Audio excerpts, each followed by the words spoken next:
먼저 스크램젯이라는 이름에 담긴 뜻부터 말씀드릴게요. 램젯하고 이름이 비슷하죠? 예, 사실은 서로 이름이 관계가 있습니다. 슈퍼소닉 컨버스천 램젯입니다. 그래서 슈퍼소닉의 S, 컨버스천의 C를 딴 겁니다. 그럼 뜻은 뭐냐? 초음속 연소 램젯이라는 뜻입니다. 예, 이게 무슨 소리야? 초음속 연소. 그럼 초음속 압축, 초음속 연소가 그 안에서 이루어진다는 거예요. 이거 이제 조금 이따 설명하고요. 얘는 마 5 이상일 때 순조롭게 운영이 되고요. 그 이하로 속도가 감소하면 사실상 거의 작동이 중지되다시피 합니다. 예. 한편 램젯은요. 우리가 램젯 그러면 그거 마 1 이상 초음속에서 작동하는 엔진이야 그렇게 생각하잖아요. 근데 엔진 내부에서 보면 공기 흐름이 아음속으로 바뀌었다가 다시 초음속으로 나옵니다. 그래서 램젯은 내부가 아음속 압축, 아음속 연소입니다. 그래서 이 내부도 초음속으로 공기가 흘러간다. 그래서 얘를 초음속 연소 램젯이다. 그래서 스크램젯이 된 거예요. 이제 스크램젯의 내부 구조를 보면요. 여기로 공기가 들어가잖아요. 들어가서 여기서 이제 압축이 되는데 이 부위에서 이 압축이 될 때 초음속입니다. 이 상태가. 여기 빠져나갈 때도 초음속입니다. 보통 음속의 서너 배 정도 속도로 빠져나갑니다. 여긴 들어올 때는 음속의 5배로 들어왔다가 그러면서 빠져나가자마자 여기서 바로 연소가 일어납니다. 그럼 여기도 당연히 초음속 연소죠. 안에 공기 흐름이 계속 초음속이니까. 예. 초음속 연소입니다. 그러고 나서 초음속으로 빠져나갑니다. 그러니까 처음부터 끝까지 다 초음속이에요. 공기 흐름이. 그래서 얘를 초음속 연소가 일어난다. 그래서 초음속 램젯이다. 그래가지고 초음속 연소 램젯이다. 그래서 스크램젯이라고 부르는 겁니다. 반면에 이제 램젯은요. 공기가 흡입될 때는 음속의 1배 이상이니까 초음속으로 흡입이 되죠. 근데 압축부에서 딱 이게 아음속으로 떨어져 버립니다. 속도가. 그리고 압축부를 지나면 이제 아음속 상태에서 연료가 쫙 뿌려지죠. 연료가 뿌려지면 일종의 망 같은 거 비슷한 걸 거예요. 근데 그 망에 이제 화염이 유지되고 있는 망이에요. 우리 마치 좀 비유적으로 말하면 우리가 LPG 가스 골로 보면은 그 망에 화염이 유지되고 있잖아요. 예, 그 화염 유지부가 있어요. 여기 앞에. 그릴 같은 거라고 저는 감히 상상을 해보는데 모르겠어요. 어떤 식으로 화염을 유지하는지. 그 화염 유지부를 지나면서 이제 연소가 일어나게 되죠. 그러면서 노즐을 지날 때 이게 다시 음속 정도가 됩니다. 마하 1. 그리고 배출가스가 되면 그게 마하 2, 마하 3의 초음속이 되는 거예요. 그러니까 램젯은 초음속으로 공기가 들어왔다가 엔진 내부는 아음속으로 갔다가 노즐 빠져나오면서 다시 초음속이 돼가는 그런 구조죠. 예. 그래서 이게 이제 액체 램젯 구조고요. 이거가 이제 고체로 작동한다 그러면 이제 일이 복잡해지죠. 고체로. 또 액체에서도 이 공간에 고체 로켓 연료가 차 있다가 그 고체 로켓 연료 다 떼가지고 이제 그 속도 확 붙여서 부스타로, 부스타 연료가 그러니까 이 공간에 차 있다가 이게 엔진 공간으로 바뀌어지면 이게 아마 통합 그 램젯 엔진 이래서 IRJ가 그거 아닌가 그렇게 생각을 합니다. 네. 아니면 좀 가르쳐 주시기 바랍니다. 자, 여기서 이제 왜 스크램젯은 왜 고도가 낮아지면 왜 고철로 변하지? 왜 15,000m 이하면 왜 고철로 변하는가? 밀도 때문에 그렇습니다. 공기 밀도. 이 공기 밀도가 이제 고도가 낮아지면 공기 밀도가 올라가잖아요. 공기 밀도가 올라가면 따따블로 2번 맞습니다. 하나는 이 스크램젯은요. 동압 불변의 법칙을 씁니다. 동압 불변의 법칙. 동압이라는 건 이제 다이내믹 프레셔라는 건데 우리 KF21을 보면은 이렇게 앞대가리 이렇게 삐쭉하게 피토관이라 그러거든요. 압력 재는 거. 피토관 침 뽑고 있잖아요. 피토관을 보면 구멍이 앞을 향해서 뚫려져 있고 등짝에도 하나 뚫려져 있어요. 그러면 앞에 구멍이 뚫린 애는 이 전투기가 날아갈 때 그 전투기의 움직임에 의해서 압력을 더 받을 거 아니에요. 그래서 앞에 구멍이 느끼는 압력을 전압이라 그래요. total pressure. 그런데 옆구리에도 압력이 주어질 거 아니에요. 공기압이 뭐 아무리 높이 올라가도 그거를 정압이라 그래요. static pressure. 그게 마치 잠수함이 가만히 물속에 있을 때 느끼는 압력이 있죠. 그건 정압이죠. 근데 잠수함이 어느 방향으로 같은 심도 안에서 달리기 시작하면 이 앞부분에서 느끼는 압력은 잠수함의 옆구리에서 느끼는 압력보다 더 세질 거 아니야. 이 앞에서 느끼는 압력을 전압, total pressure, 전체 압력이라 그러는 거예요. 그러면 전압에서 정압, static pressure를 빼면 그게 동압이 됩니다. 그게 dynamic pressure인데 다시 말하자면 이 동압이 항상 일정하게 유지돼야 작동을 해요. 그러니까 엔진을 만들 때 그래 이 엔진은 동압 0.4바 정도에서 유지되는 엔진이야. 요번 만드는 엔진은 동압 0.6에서 유지되는 엔진이야. 그래서 엔진 만들 때 그 엔진이 가동되는 동압이 그냥 딱 뼛속에 그냥 DNA를 박혀버리는 거야. 이걸 이제 동압 불변의 법칙이라 그럽니다. Constant Dynamic Pressure Path라고 스크램젯 엔진에서. 그럼 이제 무슨 일이 발생을 하냐? 이 동압이란 놈이 이게 어떤 엔진이 정하면 동압은 상수예요. 이 왼쪽 이거. 근데 얘는 0.5 곱하기 공기 밀도 곱하기 속도의 제곱이네. 이 식을 딱 보면 무슨 생각이 드세요?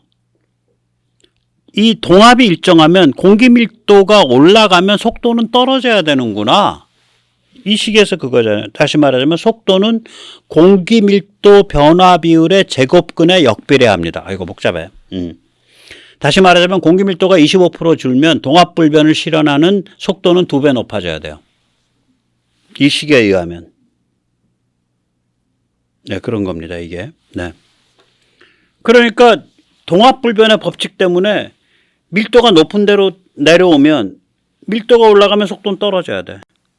엔진이. 근데 엔진은 음속에 5배, 마하5 이하로 속도가 떨어지면 엔진은 꺼져. 아주 까다로운 엔진이에요, 이게. 그래서 한 번 속도가 떨어지고요. 두 번째는 왜 속도가 떨어지냐? 예. 항력은 밀도에 반비례합니다. 우리가 수영 선수들, 예, 저도 이제 수영 좀 하러 다닌다. 그러면 이제 다 늙어서 이제 배도 뿔떡 나오고 볼품도 없고 이제 살도 여기 근육도 많이 빠졌지만 이렇게 배 나온 우스꽝스러운 몸매를 가지고도 좀 더 멋있게 보이려고 또 수영도 좀 잘해보려고 수영복을 사지 않습니까? 그러면 20만 원쯤 써야겠죠. 전 뭐 안 사봤지만 수영 요새 안 한 지가 오래돼서. 그 왜 선수용이 뭐가 좋은데? 항력을 줄여주잖아요. 그래서 수영 선수들 다 여기 뭐 이런 것도 다 면도질하고 털도 다 깎고. 이 항력이라는 게 유체를 달릴 때 유체가 뒤로 잡아 끄는 힘. 그게 영어로 잡아 끈다. 그래서 드래기죠. 드래기 잡아 끈다는 뜻이거든요. 이 항력은 밀도에 반비례합니다. 밀도가 커지면 커질수록 항력은 밀도에 정비례하죠. 죄송합니다. 예, 밀도가 커지면 항력은 커지죠. 예, 항력과 속도가 반비례해요. 항력은 밀도와 정비례하고, 예, 속도는 항력과 반비례하죠. 그러니까 항력이 커지니까 속도는 떨어져. 그래서 한 번 더 맞는 거라. 밀도가 커지면. 근데 이 속도가, 그러니까 아래로 고도가 낮아져서 밀도가 커지면은 동압 불변의 법칙 때문에 속도 떨어져. 그 다음에 항력이 증가해서 속도가 떨어져. 그래서 따따블로 맞아요. 그래서 퍽 꺾여버려요. 어느 순간에. 그게 한 15,000m 정도에서 퍽 꺾여요. 보통. 그래서 밑에 들어오게 되면 이건 못 킨다. 엔진이 그냥 작동 안 한다. 이렇게 되는 거죠. 자, 보통 그래서 실험을 보면 2만 m 상공에서 실험했다. 마하 6의 속도로 날았고 얼마를 날아갔다. 이렇게 나와요. 실험 결과 발표가. 미국에서 발표하는 거 보면. 2만 m 상공에서 만약에 마하 6으로 갔다. 그러면 2만 m 그때 상공의 공기 밀도 얼마냐? 공기 밀도 정확하게 재려면 그 공간의 공기의 습도와 온도 다 알아야 되는데, 골아퍼. 그러면 일단 압력으로 대체, 공기 밀도나 압력이나 비슷하게 가니까. 그래서 이제 압력 값을 보면 해발 0m에 100 kPa, kPa이 그 단위예요. 100 kPa. 그게 우리가 1기압 정도 됩니다. 2만 m 상공 올라가면 46.6 kPa. 이게 밀도의 비율과 같다고 보시면 돼요, 거의. 그래서 이걸 밀도의 비율로 보고 나면 밀도 변화 비율의 제곱근을 한번 계산해 보면은 2만 메타를 1.0으로 놨을 때 위로 올라가면 밀도 변화가 0.8, 아래로 내려오면 해발 0m 되면 1.47. 밀도 변화 비율의 제곱근이에요. 네. 그러면 이 동압불변 때문에 속도 변화는 이거에 역비례한다며. 그 비율을 따져보면 2만 메타를 1.0으로 뒀을 때 해발 0m가 되면 0.68이 되는 거고 3만 메타가 되면 1.24가 되는 거야. 자, 여기까지 동압불변 법칙이에요. 근데 이제 항력 때문에 또 속도 변화가 있잖아요. 아까 밀도가 올라가는 것만큼 항력이 증가하고 항력이 증가하는 것만큼 속도는 반비례한다. 그러니까 이제 그거 항력과 속도 변화를 가지면 또 이게 또 이런 식으로 또 돼요. 그래가지고 이 둘을 가지고 한 번 더 이제 따따블로 해주면은 이게 뭐 대충 이렇게 되는 거예요. 이게 지금 뭐가 숫자 좀 잘못 썼는데 아무튼 그렇게 계산해 보는 건데 이게 거친 얼음이에요. 왜 그러냐면 항력에 의해서 속도가 떨어지는 요인하고 동압불변 때문에 속도가 떨어지는 요인이 또 상호작용을 할 거예요. 근데 저는 뭐 그 정도까지 수학을 못해서 각각의 별도로 작용했다고 하고 그냥 둘을 그냥 기계적으로 그냥 합한 거예요. 그러니까 이거보다는 좀 다른 숫자가 훨씬 나올 건데 아무튼 이런 원리라는 거죠. 원리 자체로 보면. 그래서 2만 메타에서 음속의 6배 날아가는 애가 3만 메타가 되면 음속의 9배까지 올라가고 15,000메타가 되면 음속의 4.89배로 떨어져요. 15,000메타 이하 되면 그러면 이제 엔진 꺼진다는 소리지. 보통 음속의 6배 정도 속도 내거든요. 얘들이 2만 메타에서. 그래서 얘가 굉장히 까다로운 물건이고 굉장히 비싼 물건이고 참 그런 거예요. 스크램젯 이 엔진이라는 게. 네, 그리고 굉장히 구현하기가 어렵고. 백모 헛소리 반성합니다. 이거 어떤 분이 지적해 주셨어. 야, 스크램젯 엔진은 이 레이더 음영 공간 못 타고 들어와. 얘는 2만 메타 이런 높은 데서 계속 가다가 그 목표물 위에서 그냥 내려 꼽히는 거야. 제가 그분 지적 때문에 공부를 하기 시작했어요, 이거를. 예. 그래서 주말을 몽창 태워 먹고 영어 문서를 한 200페이지, 300페이지를 눈알에 빠지게 보고 대충 짐작을 한 거예요. 맞습니다. 예. 감사합니다. 그 지적해 주신 분. 예. 그래서 저는 스크램젯도 엔진 안 꺼지고 이렇게 음영 공간을 타고 들어온다라고 전번에 잘못 헛소리를 했었어요. 근데 스크램젯은 음영 공간을 못 타고 들어오더라고요. 그냥 2, 3만 메타 요 공간에서 오르락내리락, 그러니까 뭐 아무 방해가 없으면 그냥 오는데 요격미사일 오면 옆으로 피했다, 왼쪽 피했다, 위로 피했다, 아래로 피했다 하면서 얘가 속도가 빠르니까 대충 피해요. 여기가 굉장히 어려운 거야. 그러고 하다가 이제 숑 떨어지는 애다. 근데 초음속은 음영 공간 타고 들어올 수 있고 그 대신에 초음속은 속도가 한 절반밖에 안 되죠. 얘에 비해서 음속의 3배, 얘는 음속의 6배쯤 가는데 그래서 그런 장단점이 있는 거죠. 예.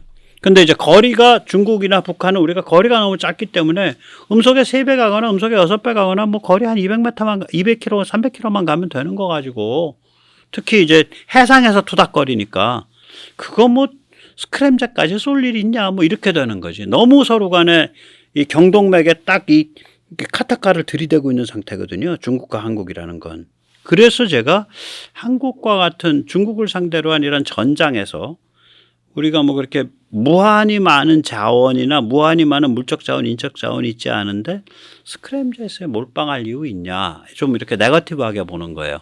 혹시 다른 의견이 있으시면 좀 개진해 주시기 바랍니다. 이 스크램젯의 스윗스팟을 보면 이게 어떤 물건인지 대충 보여요. 특성은 이제 2만에서 2만 5천 메타 상공, 뭐 음속의 6배에서 7배 구간에서 로켓 대비 연료 효율이 약 2.5배 납니다. 또 엄청난 기동 조종성을 가지죠. 일종의 항공기죠. 이 표를 좀 설명을 해드릴게요. 다음 페이지에서 크게 띄워놓고. 네. 오른쪽 축은 이제 음속으로 달리는 거, 음속이 점점 높아지는 거고요. 왼쪽 축은 연료 대비 추력 지수입니다. Specific Impulse라 그래가지고 연료 대비 추력 지수인데, 우리가 이제 그 터보팬 보면요. 아니, 전체 무게가 제즈미알 같은 거 볼게요. 전체 무게가 1200kg밖에 안 돼. 근데 1200kg 중에 탄두가 거의 500kg야. 그럼 나머지 뭐 껍데기, 엔진, 뭐 내부에 조그만 컴퓨터, 무슨 탐색기, 그 날개 조정기, 액추에이터, 뭐 날개, 그 다음에 연료, 이거 다 해도 700kg, 800kg밖에, 700kg 정도밖에 안 돼. 아, 그런데 걔를 가지고 세상에 1000kg를 하네, 1000kg. 터보팬이 그렇습니다. 터보팬이요. 속도가 여기가 지금 음속의 1이잖아요, 1. 이게 음속의 1, 음속. 이게 음속 이하로 가면 이 연료 대비 추력이 굉장히 좋아져가지고 효율이 무지하게 올라가요, 이렇게 가파르게. 이 기술이 점점 좋아지니까 엔진이나 연료 기술이 비행 조정 기술이 좋아지니까 이게 어마무시하게 올라가는 거예요. 우리가 여객기들이요. 이게 암속으로 가잖아요. 보잉 747의 GE CF6 엔진이 요 자리에 있는 거예요, 지금. 예, 요 자리. 예, 요 자리에 있습니다. 근데 이제 터보팬에 우리 이제 전투기는 알아서 애프터바나 딱 때리잖아. 그러면 연료 효율은 뚝 떨어지죠. 그냥 기름을 막 그냥 2차 연소실에 부어 넣는 거지. 연료 효율이 뚝 떨어지죠. 그러니까 터보팬에 애프터바나 없는 거에 대비해서는 아래로 툭 떨어져 있지. 예. 이게 콩코드의 롤스로이스 올림푸스 엔진입니다. 여기가. 예, 그 다음에 이게 애프터바나랑 램젯이랑 거의 중간에 왔다 갔다 하는 영역이 있어요. 그 이상한 SR-71 이상하게 생긴 고공 날아가는 정찰기. 프레드 위트니 엔진. 그게 J58이 J자 빼먹었네. 예, J58 엔진이에요. 프레드 위트니 J58 엔진인데 제가 급해갖고 막 알파벳도 빼먹고 난리가 아닙니다. 예. 요거는 요 위치에 있는 거예요. 그러니까 연료 효율성을 보면 램젯이 연료 효율성이 저거보다 안 좋은 거야. 사실은 터보 애프터바나보다 훨씬 안 좋은 거예요. 그런데 속도가 이게 음속의 램젯이 가만히 보세요. 연료 효율성도 괜찮고 속도도 음속에 한 상당히 나고. 근데 그걸 제트 엔진 가지고는 해볼 수 없는 게 그게 음속의 4배쯤이잖아요. 이게 램젯의 스윗스팟이에요. 연료 효율성도 상당히 높고 속도도 음속의 4배까지 가고. 그 다음 음속의 5배 이렇게 지나면 램젯의 연료 효율성 뚝 떨어져요. 스크램젯은 램젯보다 연료 효율성이 낮아. 근데 스크램젯은 비교 대상이 램젯이 아니고 로켓이네. 맨 아래 깔려있는. 그래서 스크램젯을 가만히 보면요. 음속의 6배에서 7배 사이에 로켓보다 연료 효율성이 한 250% 나오는 거예요. 그러니까 한 배 반이 더 좋은 거야. 로켓이 연료 효율성이 제일 낮아요. 여기 지금 벽돌색으로 깔려 있잖아요. 우리가 우주 왕복선 그러면 이건 로켓 중에서 연료 효율성이 제일 좋아서 음속의 10배 이렇게 되는데 요게 이제 스크램젯 그 지점에 스크램젯이랑 같아요. 그러니까 음속의 마하 10이 넘어가면 스크램젯이나 로켓이나 연료 효율성이 비슷해져요. 스크램젯이 파워를 가지는 거는 제가 앞에서 말씀드렸듯이 고도로 치면 2만에서 2만 5천. 그 다음에 속도로 치면 음속의 6, 7배. 그러면 로켓 대비는 그래도 한 2.5배 정도 연료효율성 좋아서 로켓보다 좀 많이 간다. 이런 거죠. 근데 그것도 또 좀 야릇부리한 게 엔진 자중이 무거워요. 로켓보다. 로켓은 엔진 자중이 없잖아요. 껍데기에다가 연료 채워놓고 뒤로 팍 그냥 북 떼버리면 되는 건데 얘는 엔진 내부 구조가 좀 복잡해요. 그래서 얘가 분명히 미래 기술이야. 분명히 중요한 전략 기술인데 이게 석가래로 쓰기에는 굵고 대들보로 쓰기에는 얇고 굉장히 좀 어중된 데가 있어요.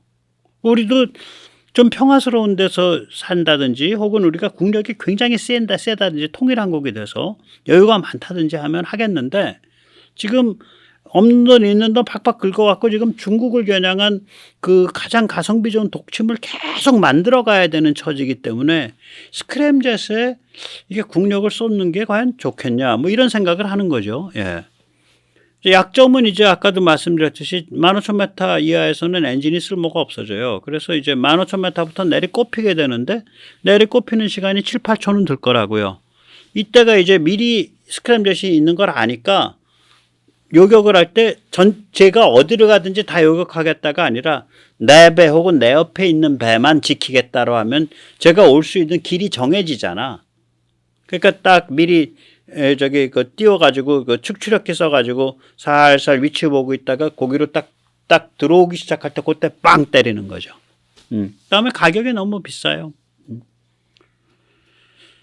15,000m 이상에서는 요격이 참 어렵다고 봐요. 특히 스텔스 도료하고 그러면 속도가 빨라서 로켓이 쫓아가기도 좀 어렵고 그렇다 그래서 적외선만 가지고 그 시킹에서 물고 들어갔다가는 힘 빠져서 다 못 쫓아가고 뭐 좀 그런 어려움이 있는 거죠. 예.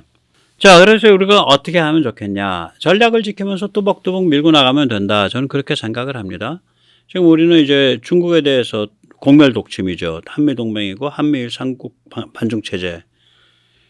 굳혀가지고 뚜벅뚜벅 밀다 보면 지금 중국이 차이나 디리스킹 때문에 중국이 침몰하고 있고 저게 장기 침체거든요. 러시아 이번에 우크라이나 전쟁 끝나면서 저 골로 가는 거고 몸살할 거예요. 그 다음에 이란은 이제 그 하마스 이렇게 엮여갖고 요번에 이제 그 가자가 평정되면서 날개의 반쪽을 상실하게 됩니다. 그러면 세계에서 이제 사고 치는 게 중국, 러시아, 북한, 이란인데 북한이 춥죠. 뭔가 기회가 와요. 기회 엿보기가 되는 거죠. 자, 이런 상태에서 그런 기회가 왔을 때 우리가 미국을 잘 설득해서 미국이 또 맥없이 또 주저앉아서 또 뭐 그냥 분단하고 말지 뭐 분단 관리하지 뭐 골아프게 중국이랑 날 세워갖고 대립해서 통일하겠어 뭐 이래버리면 또 우리가 또 이게 또 참 처량해지니까 미국이랑 잘 이렇게 그 같이 굳건하게 이 찬스를 북한 자유화 찬스를 안 놓쳐야 되는데 그러려면 우리가 공멸 독침을 굉장히 가성비 좋게 잘 갈아놔야죠. 예. 그렇다 그래서 뭐 중국이랑 뭐 한판 붙자 이런 소리는 아니고 중국과의 정면 충돌 혹은 상당히 고강도 충돌은 우리만 앞에 나가서 먼저 그렇게 칼 뽑고 그 선무단 칼춤 추다가는 골로 갑니다. 이건 미국, 일본과 반드시 함께 해야 됩니다. 그래서 이 한미일 삼국 반중 체제가 너무 중요한 거죠. 예, 오늘 여기까지 모시겠습니다. 감사합니다.